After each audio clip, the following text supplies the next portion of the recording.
আসসালামু আলাইকুম friends, special ইফতার recipe বানানোর জন্য আমি এখানে হিমচে শাকের মচমচে বড়া বানিয়েছি।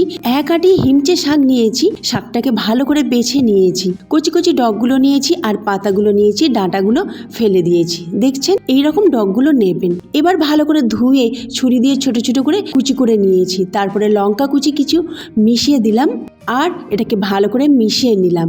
এবার 4 টেবিল চামচ বেসন দেব আর কিছু মশলা দেব, লবণ দেবো স্বাদ মতো, হলুদ গুঁড়ো 1 4 চামচ, লঙ্কা গুঁড়ো 1 4 চামচ আর ভেজে নেওয়া জিরে গুঁড়ো 1 4 চামচ। ব্যাস এইটুকুই মশলা লাগবে। এবার একটু একটু করে পানি দিয়ে এটাকে মাখতে হবে, যেরকম পেঁয়াজি করে ঠিক সেরকম করবেন।